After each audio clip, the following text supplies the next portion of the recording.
Hola, buenos días. Son las 7 de la mañana del día 20 de 2020. Vamos a dar inicio a la materia de sociología. Solamente esperamos que se conecten los alumnos y comenzamos. ¿Qué tal, Rochita? ¿Cómo estás?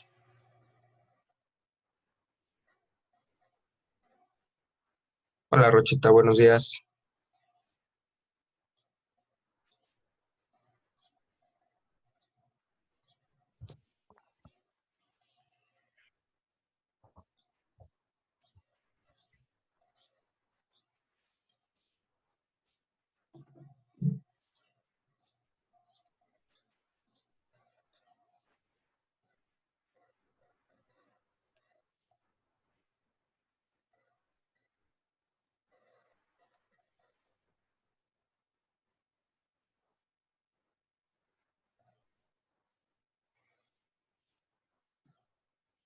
Vamos a dar 4 minutitos más, Rocha, y comenzamos la clase en cuanto se conecten más compañeros, ¿va?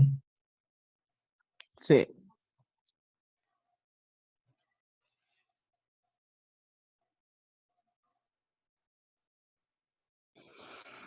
Ay, es un chingo eso. Rochita, eres joven, no hay sueño. No, pero parece que todos los días es domingo. Oh, Rochita. ¿Qué pasó con esa batería? ¿Ya pudo? No es. No sé, es que en el Switch me parece que se descarga, pero ya la prendo y le carga. Como que llega a su carga normal. Mm. Entonces, es nada más del tablero. Mira, hay de dos. Puede ser que tengas un corto por ahí, te esté robando la carga, o puede ser que la batería ya no sirva. Generalmente pues duran más o menos 3 años, pero eh, sería importante sacarla y llevarla con algún técnico de baterías, pero sí por aquí no conozco ninguno, Rochita, ¿eh? Te soy bien honesto, no conozco ningún técnico de baterías. Ah, entonces sí hay que cambiarlo. El único que yo conocía o que conozco están hasta Cotitlán Izcalli y otro estaba en Tlanepantla, pero pues lejos. Hola, Joseph, Ah, perdón. entonces Buscas en el mapa lo busco. Buenos días, profe. otro Buenos días, dormido, profe. Cállate. otro dormido. ¿Qué pasó, No, chavos? A esta edad no hay sueño.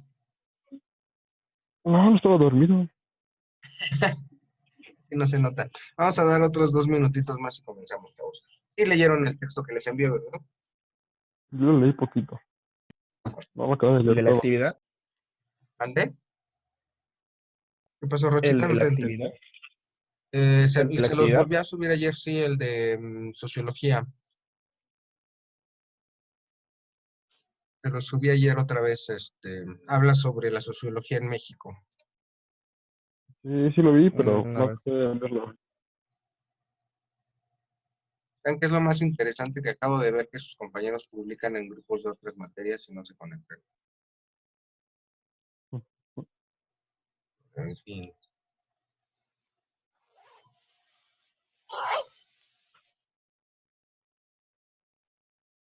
Más les damos un No, minuto ya más. apenas en el grupo de la maestra Gaby nos pidió unas actividades y yo lo mandé en blanco porque no nos explicó. Lo mandé en blanco, Rochita. Yo acabo de verlo y si tiene algo. No, o sea, nos mandó los ejemplos, o sea, es el apunte y aparte los ejercicios. Y los ejercicios sí fueron los que mandé en blanco. Ya. Muy bien, muy bien.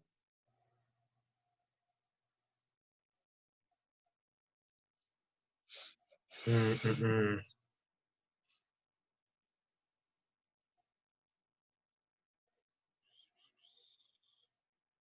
Pues ya son las 7:05. Vamos a comenzar, chicos, ¿va?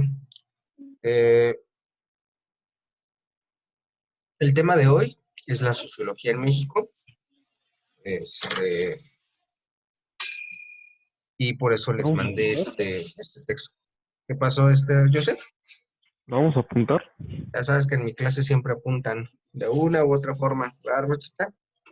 Y obviamente se los voy a pedir al Sí. ratito. Mi Rochita es el experto en apuntes. Este, bien, vamos a hablar sobre la sociología en México, pero antes de empezar, me gustaría indicarles, ya leí sus textos que les dejé acerca de este análisis que hicieran sobre la pandemia y su impacto social, su impacto con ustedes, su impacto con su familia. Y bueno, no están todos los que entregaron su trabajo, pero están dos de ustedes que sí lo entregaron. Quiero felicitarlos, ya les puse por ahí una pequeña retroalimentación, pero sí, sí quiero felicitarlos en su análisis. Hicieron un excelente análisis de la situación de esta pandemia y cómo lo está viviendo la sociedad. Ya llegó Nicole, déjenme darle entrada. No, no lo deja entrar. No. ¿Para qué lo deja entrar? Pues, De la clase, de por sí somos poquitos. Hola Nicole, ¿cómo estás? Buenos días. Ah, todavía no se conecta. Listo, ya se conectó. Nicole, ¿cómo estás? Buen día. Buenos días. Los chat arranca amarrado. cállate. Entonces, les decía, la verdad los felicito por sus trabajos que me llegaron, muy buenas reflexiones. En algunos casos, les puse observaciones como que mejoren su ortografía, que mejoren su redacción, porque hay algunos trabajos que les soy sincero, sí cuesta un poquito de trabajo entenderles, en el sentido de que los redactan como sin comas, sin puntos, y como que las ideas van muy ligadas. Sin embargo, una vez que entiendes cómo es que escriben ustedes, los trabajos son bastante interesantes de leer. Me llama la atención que bueno, todos mencionan o la gran mayoría menciona esta parte em, de que ya urge sociabilizar, ¿no? Se están dando cuenta que la escuela no solo es un lugar donde se va a estudiar, sino también se va a sociabilizar. Y entonces esto es sumamente importante, sobre todo a su edad. Mm, la base de las sociedades, efectivamente ya lo habíamos visto, es la familia. Sin embargo, los grupos de amigos, los grupos de iguales, sobre todo a su edad, son sumamente importantes porque les van a dar las bases del comportamiento social futuro. Si ustedes no aprenden a convivir a su edad, es muy complicado que aprendan a convivir posteriormente. Entonces, varios me mencionan, es que ya queremos regresar a la escuela. Incluso por ahí hubo un trabajo, no está aquí quien me lo entregó, pero me hacía una observación y me decía, nos damos cuenta con esta pandemia que no sabemos convivir, ¿no? Y en específico menciona a su familia. Dice, me doy cuenta que con mi familia no sé convivir en una cuestión así de estar encerrados, ¿no? Y menciona que esa parte es lo que le gustaría que cambie en el futuro de esta pandemia. Pero insisto, chicos, excelentes trabajos, muy bien analizados. Los felicito realmente. Y bueno, los que me Sí, entregaron ya a tienen mí por no me ahí pasó nada. su calificación registrada. En algunos casos no pudieron entregármelos por vía modo. Tengo, me parece, dos que me los enviaron de otra manera. Sin embargo, yo lo asiento en lista su calificación. Aunque no aparezca su calificación allá en el modo como los demás, yo lo tengo asentado en lista. Y todos, absolutamente todos, les repito, todos los que me entregaron, hicieron un trabajo muy bueno. Entonces, reitero, los felicito. Comencemos entonces con el tema de hoy. Perdona a los que se integraron, que no los saludé. Chema, bienvenido. Buenos días. Valeria, muy buenos días. Bienvenida. Buenos días. El tema de hoy, les decía a sus compañeros, va a ser la sociología en México. Desde antier les mandé un escrito. Es una pequeña antología de escritos sociológicos que está realizada por la Universidad Nacional Autónoma de México. Y en específico me interesaba la página 87, la página 90, que habla sobre los inicios de la sociología en México. Vamos a seguir trabajando con ese texto, que vamos a leer el siguiente artículo, pero ahorita me interesaba el primero en específico, los inicios de la sociología en México. ¿Quién leyó ese texto? Por favor, indíquenmelo. Yo. ¿Quién dijo yo? ¿Vale? Vale, Ok. sí. ¿Quién más lo leyó? Bueno, ahorita le digo. Yo. Ok, Chema, gracias. Bien. Yo. ¿Qué me pueden contar de lo que leyeron ahí? ¿Cómo inicia la sociología en nuestro país?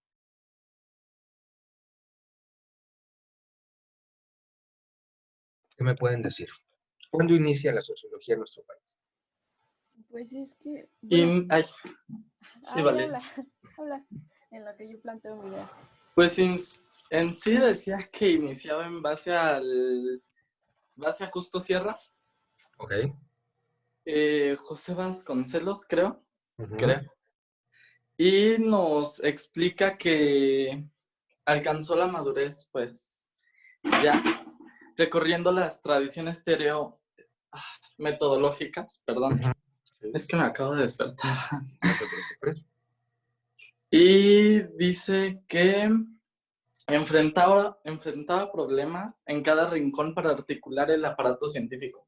Muy Falta de bien. los espacios académicos y de divulgación de la ciencia social. Ok, muy bien. Vale, ¿tú tienes algo que comentarnos? Ah, sí. Bueno, es que según lo que yo le entendí, que Ujú. inició en la revolución, ¿no? Ok, Que fue a en ver. la de la Guerra Fría. Y Ujú. bueno, le estaba leyendo que la sociología era como que se basaba más en lo de político, cultural y académico y todo eso. Muy bien. Ah, sí, porque también hablaba del porfiriato, el cardenismo y la industrialización. Ajá. Excelente observación, muy bien, muy bien. Vamos a aterrizar unos pequeños temas que ustedes soltaron ahí en esta pequeñita lluvia de ideas. Bueno, dice Chema, nos habla de Justo Sierra, nos habla de José Vasconcelos. Vamos a remontarnos tantito a nuestras clases de historia y recordemos la época del Porfiriato. En los inicios del Porfiriato, Porfirio Díaz, cuando todavía no era el gran dictador que llegó a ser, tuvo una idea muy buena. Porfirio Díaz era un gran admirador de la cultura francesa. Y literal, Porfirio Díaz quería convertir a México en un nuevo Francia. Admiraba la cultura francesa, a los militares franceses, la forma de enseñar en Francia. ¿Se acuerdan de la película tan polémica en nuestro grupo, Kardec, ¿no? Donde Kardec era maestro en Francia y tenía ideas renovadoras con respecto a cómo debía él de educar a sus alumnos de primaria. Entonces, Porfirio Díaz va a hacer algo, va a mandar a un grupo de jóvenes a estudiar a Francia. Literal, va a becar a las mejores mentes del país en ese momento, los va a becar y los va a mandar a Francia. En Francia van a descubrir una corriente filosófica nueva que estaba permeando por todo el mundo. Nueva en el sentido de que estamos hablando del siglo XIX. Esa corriente filosófica se va a llamar positivismo. Exactamente, Chema, el positivismo. ¿Y qué de importante va a tener el positivismo? El positivismo, planteado por Augusto Comte, va a plantear que todas las ciencias, absolutamente todas, desde las naturales, las matemáticas, las ciencias sociales, deben de tener un carácter científico, deben ser observables, deben ser medibles, deben de ser rigurosas en su carácter científico. No podemos, dice el positivismo, meter observaciones propias, vivencias propias, porque no es medible, ¿no? Lo que Chema vive en su día a día no nos interesa porque no se ajusta a la regla, ¿no? Entonces, eso de ser positivo. Van a venir a México estos jóvenes y se va a fundar, gracias a Justo Sierra, gracias a José Vasconcelos, la Universidad Nacional Autónoma de México. Y todas estas ideas van a permear sumamente fuerte en el porfiriato, ¿vale? Les decía yo en las clases de historia del semestre pasado que la bandera de Brasil todavía conserva uno de los lemas del positivismo, que es orden y progreso. Si se fijan, el positivismo desde su propia base habla sobre el orden, ¿no? El rigor científico, decía Chema, el rigor metodológico. Tiene uno que hacer el trabajo científico como tal. Debemos de partir de una observación, o realizar una hipótesis, experimentar, etcétera, ¿no? Y esto va a ir permeando en la sociedad porfiriana muy fuertemente. No solo eso, se va a buscar, como dice el lema de la bandera de Brasil, el progreso. El positivismo no solo es una corriente filosófica científica, sino es una corriente filosófica social. Nos decía Valeria, habla mucho sobre la política, habla mucho sobre la filosofía de vida, de cómo debes de ser ordenado en tu persona para después transportarlo a la sociedad y a la ciencia, y por medio de la ciencia y la sociedad, por medio del orden, la ciencia, la sociedad va a crecer y va a ser mejor, ¿no? Eso es lo que va a buscar el positivismo. Cuando termina la revolución, va a comenzar la primera camada de sociólogos mexicanos. Dice Chema y dice Valeria, van a buscar un rigor científico brutal. No les va a interesar otra cosa más que ver la sociedad desde un punto de vista científico. Ellos se van a alejar de esa sociedad, por así decirlo, se van a poner por encima de ellas para observarla y poder analizarla. Esto no es ni bueno ni es malo, pero va a crear una metodología social en la cultura mexicana, pues sumamente rígida, ¿no? Una metodología para estudiar la sociedad sumamente rígida. Van a ser estudiosos de la sociedad, muy críticos, y como les decía, como que alejados de esa, de esa realidad. Mira qué casualidad, se conectaron juntos. Ok.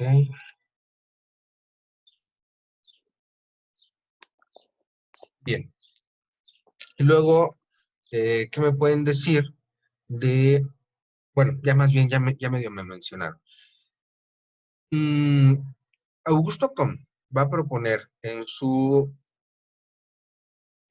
teoría del positivismo, va a proponer lo siguiente, va a decir que las sociedades van a pasar por 3 estadios. Esto es bien importante, quiero que lo apunten. Van a pasar por 3 estadios. El primer estadio de Augusto Comte de la sociedad dice que va a ser una sociedad mágica, ¿no? Todo lo va a explicar por medio de la magia, por medio de la superstición, le va a dar un gran valor a los dioses. Y esto lo decía por toda la mitología griega, por toda la mitología romana, donde los dioses formaban una parte sumamente fundamental de la vida incluso cotidiana, ¿no? Los romanos y los griegos tenían incluso dioses que manejaban o que regían día por día. Después dice Augusto Comte que la sociedad pasa a un segundo estadio, que es el estadio metafísico. En el estadio metafísico abandonan un poco esas ideas supersticiosas, ya lo basan un poco más en la observación y comienzan a hacer estas primeras ideas y estas primeras hipótesis y estas primeras preguntas. Y entonces van a abstraerse y van a decir, no, esto se da por el átomo, ¿no? Y entonces todos los demás decían, ¿qué es el átomo? Y entonces decía Demócrito, el átomo es la primera unidad de la materia, ¿no? Y nadie conocía el átomo, no había ni siquiera un microscopio para ver una célula, pues mucho menos había un microscopio electrónico para poder observar un átomo. Sin embargo, ya estaba en esa idea, ya tenían esa situación. O venía y decía Aristóteles, la razón se encuentra en el cerebro, por esto, pero está conectado con el corazón, ¿no? Ya hablaba un poco sobre las emociones y cómo funcionaba. Es decir, empiezan como que a ser científicos, pero todavía no llegan a la ciencia, solamente se abstraen, solamente generan ideas, hipótesis. Y finalmente, dice Augusto Comte, va a pasar al tercer estadio, y ese estadio va a ser ya la sociedad científica, una sociedad que va a basar absolutamente toda su vida en la ciencia. Y para Augusto Comte esta era la sociedad ideal, una sociedad que progresara por medio de la ciencia. Si nosotros nos fijamos en nuestra sociedad actual, por ejemplo, tenemos dos instituciones universitarias sumamente importantes que no han sufrido muchos cambios desde su fundación. Si acaso van a sufrir uno o dos cambios importantes en su metodología, pero en lo general siguen siendo muy similares a su fundación. Esas instituciones van a ser la UNAM y van a ser el Politécnico Nacional. Vamos a hablar primero de la UNAM. La UNAM va a ser una institución que van a ser desde el positivismo, desde y dentro del positivismo. Todos sus primeros alumnos van a estar permeados profundamente por el positivismo. Entonces vamos a tener médicos, vamos a tener licenciados, vamos a tener arquitectos, vamos a tener obviamente filósofos, sociólogos, historiadores, que van a estar sumamente metidos en el positivismo. ¿Qué va a ocurrir con eso? Cuando nosotros generamos una generación de científicos positivistas, estos empiezan a enseñar, y esto se va literal como una pandemia. Literal van contagiando a uno, a otro, y entonces México se va a volver sumamente positivista, se va a volver un país rigurosamente científico. Van a buscar en la ciencia las respuestas a todo. Por otro lado, vamos a pasar este periodo de guerra brutal que va a ser la Revolución Mexicana. Pero no hay que perder de vista el mundo. Mientras está ocurriendo la Revolución Mexicana, va a ocurrir la Revolución Rusa, la Revolución Bolchevique, y también va a ocurrir la Primera Guerra Mundial. Nos decía, no me acuerdo si fue Chema o fue Valeria, quien nos hablaba acerca de el periodo de la Guerra Fría. Son periodos, ¿no?, donde las grandes potencias mundiales están en tensión y solamente basta una chisma para encenderlo. Y esta tensión va a hacer que los países empiecen a generar ciencia, va a empezar una serie de competencia entre países para lograr ser mejor que el otro. Entonces esto va a ser fundamental. De repente van a empezar a llegar nuevas teorías sociológicas a México. En específico va a llegar la teoría marxista. Ya vimos la teoría marxista en antropología, en historia también está. Al igual que el positivismo va a premiar en todas las ciencias, el marxismo va a indicar que todo se basa en los modelos de producción y que no importa tanto ese rigor científico, sino más bien observar cómo se produce la riqueza y cómo se es en este periodo donde llega el cardenismo, que nos mencionaban también sus compañeros, y se va a fundar la segunda institución más importante educativamente en el país, que va a ser el Politécnico Nacional, el Instituto Politécnico. Esto también es bien importante porque vamos entonces a empezar a ver una sociedad donde, decía en el texto, vamos a empezar a crear sociología del campo y sociología del obrero, sociología del trabajador. Decía Augusto Comte, nosotros somos superiores y debemos de ver el gran cosmos que es la sociedad. Y decía el marxismo, no, nos tenemos que enfocar en un grupo, los oprimidos y los opresores, nos debemos enfocar en los trabajadores y en los capitalistas que los oprimen, ¿no? Entonces se va a empezar a dar esta situación de ver la sociedad desde otro punto de vista. Este marxismo y este positivismo van a ir combinados durante mucho tiempo, prácticamente hasta la mitad de los años 60. A finales de los años 60 quiero que ustedes me digan entonces qué va a pasar, porque lo vimos en historia, qué va a pasar en el mundo a finales de los años 60. En específico, un año muy recordado. Alguien que me diga. Lo del 68. Los movimientos estudiantiles del 68. Hay que verlo desde ese punto global.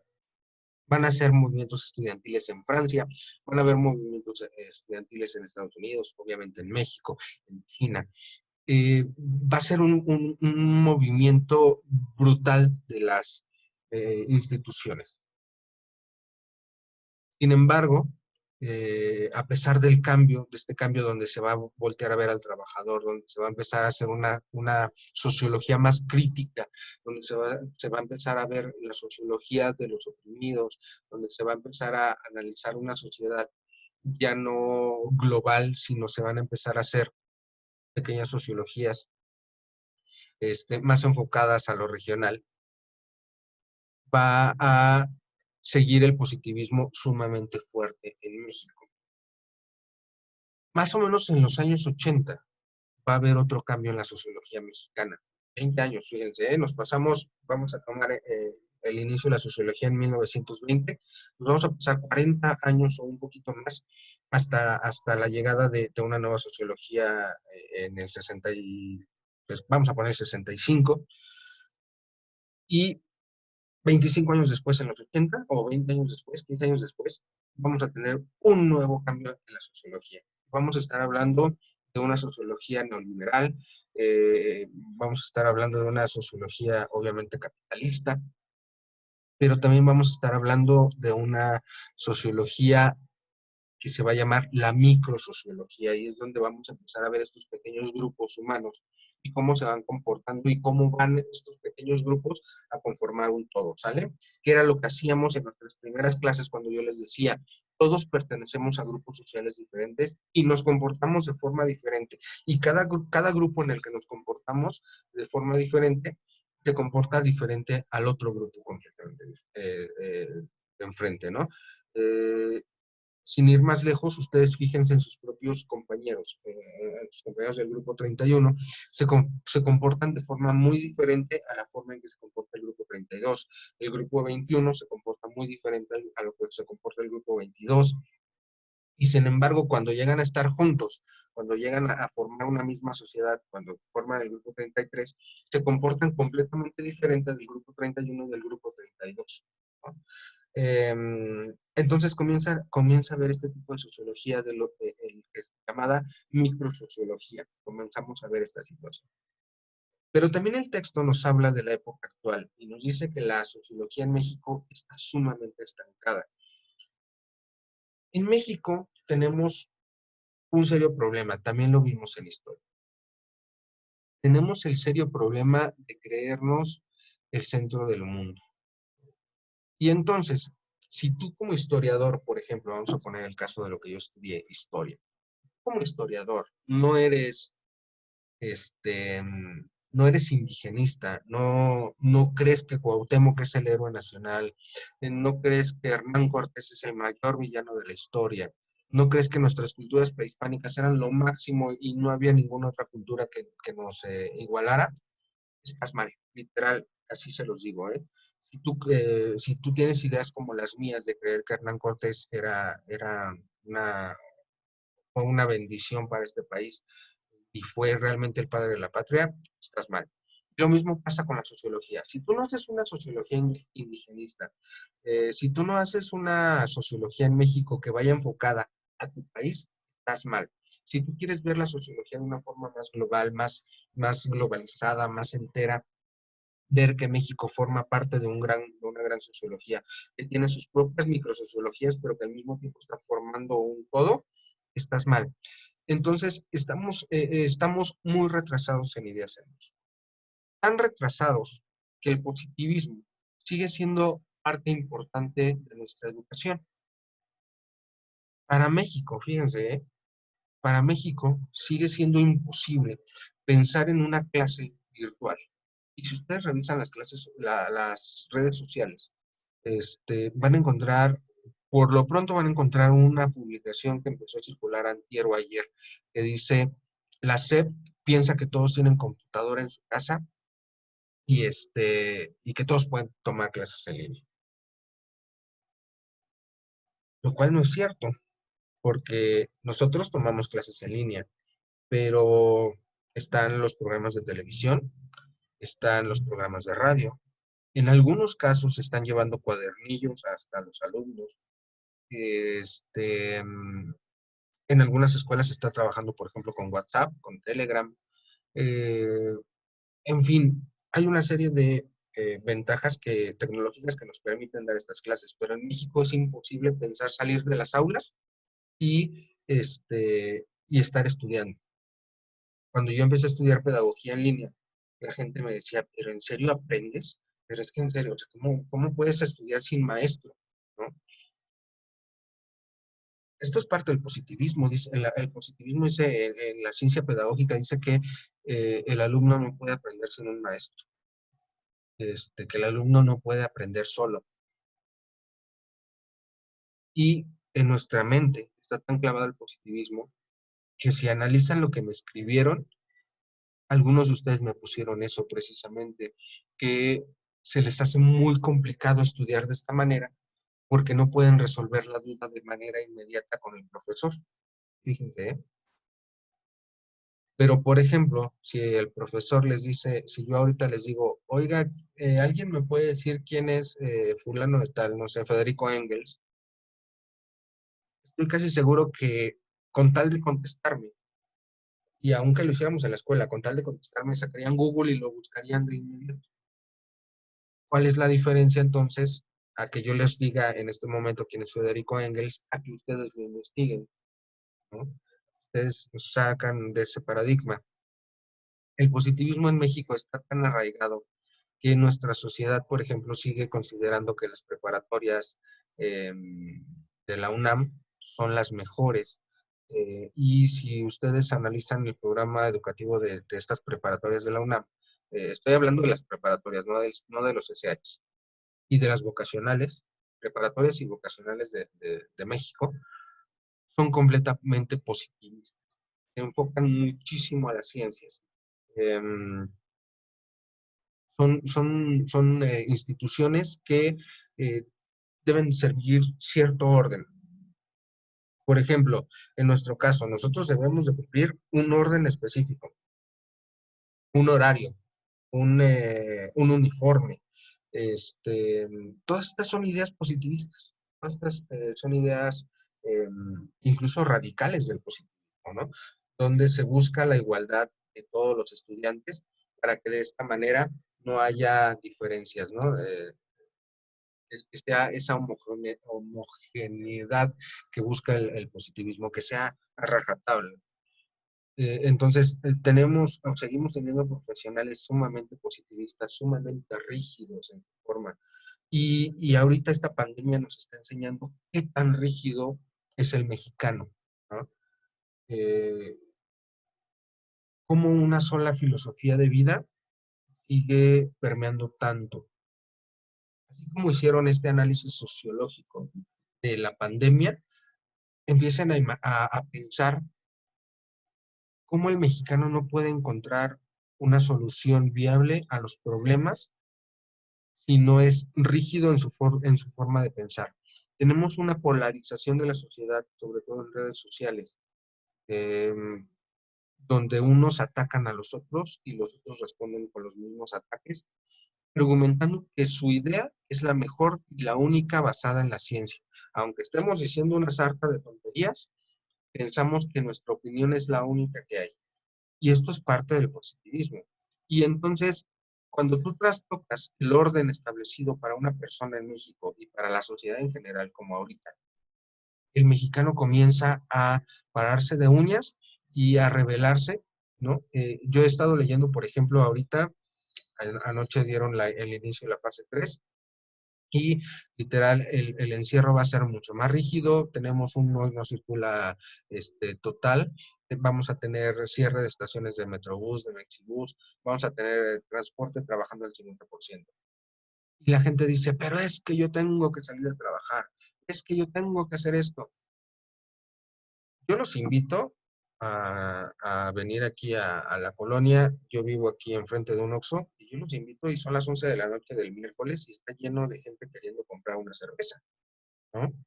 Este, mm, pero es trastocarles esa rutina de poder salir por una cerveza a las 11 de la noche lo que los tiene molestos, salir de esa rigidez mental, ¿no? El mexicano es rígido mentalmente, pero brutalmente, de una forma brutal.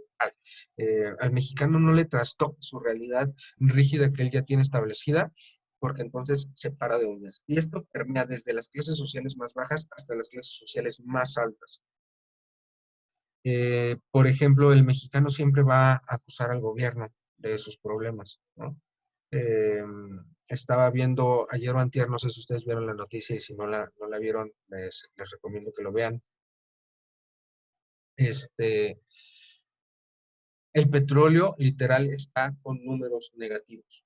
El petróleo no vale absolutamente nada. La mezcla mexicana de petróleo está cotizándose, o se estaba cotizando hasta cuando yo leí la noticia, en menos $2.37, y la mezcla estadounidense estaba cotizándose hasta en menos $32. Literal, el petróleo no vale nada. Y aún así, si ustedes le preguntan a la gente, porque además lo vi yo en redes sociales, cuando yo vi esa noticia, la vi en una red social, la gente decía, todo es por culpa de López Obrador o que el petróleo no valga. Caray. Resulta que López Obrador tiene el poder de crear una pandemia a nivel mundial, de parar la economía a nivel mundial, y entonces encerrar a la gente y por lo tanto el petróleo no se está vendiendo porque no hay carros en las calles del mundo, no hay aviones, no hay barcos, y es culpa de Andrés Manuel López Obrador. ¿Por qué? Porque nos enseñaron a hacer como los caballos de carreras. A los caballos de carreras, yo no sé si ustedes los han visto, y también a los caballos que tiran carretas, les ponen unos pedazos de cuero aquí para que solamente vean hacia enfrente, ¿no? Y así es el mexicano, es rígido, es ver hacia enfrente, positivista a más no poder. Bien, ¿dudas, chicos, hasta aquí? No. ¿Mm? Ok, Sí. vamos a hacer lo siguiente. Aparte de su apunte que van a subir a Edmodo, voy a abrir una asignación donde van a poner ¿de qué manera creen ustedes que les ha afectado el positivismo? ¿Los ha afectado para bien? Porque también tiene cuestiones muy buenas. Créanme que también tiene cuestiones muy buenas. Si nos enfocamos a la cantidad de ciencia, por ejemplo, que hace el Politécnico Nacional, completamente positivista, es impresionante. Lo que le hace falta al Politécnico es dinero para financiar estas investigaciones que hace. Pero también, o sea, si nos ha afectado de forma positiva, qué nos ha afectado de forma positiva y también cómo nos ha afectado de forma negativa. Les voy a pedir que me lo redacten, igual que hicieron la redacción pasada, así de bonito, así como me lo hicieron esos análisis estupendos, y me lo suban junto con su apunte, chicos. Esto, como les digo, lo estoy yo tomando en cuenta por completo. Perdón, José Eduardo, apenas te estoy pasando lista porque apenas te vi conectado, perdóname, perdón.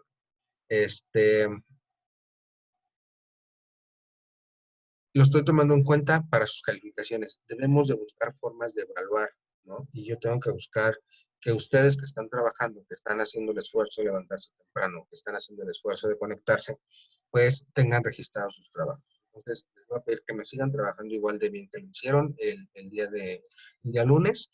Mándenme su trabajo de cómo permeó el positivismo en México hasta nuestros días. ¿Qué ven ustedes de ese positivismo radical que llegó a México durante la Revolución?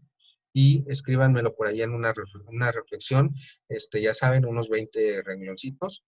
Pueden ser a mano o pueden ser a computadora. Si me lo van a mandar a computadora, ojo, mándenme un archivo de Word o un PDF, porque algunos me lo escribieron como comentario dentro de la asignación y eso no me permite mandarlo yo como evidencia de que ustedes están trabajando, ¿sale? Entonces, mándenmelo en archivo de Word o mándenme una fotografía de cómo están trabajando. Les recomiendo que busquen algún video acerca del positivismo para que entiendan muy bien esta corriente filosófica y entiendan la forma en que puede llegar a modificar a las sociedades. ¿Sale, chicos? ¿Dudas? Nos quedan 3 minutos más. ¿No? ¿Ninguna? Ok, chicos. Cualquier Yo duda. sí. A ver, dígame.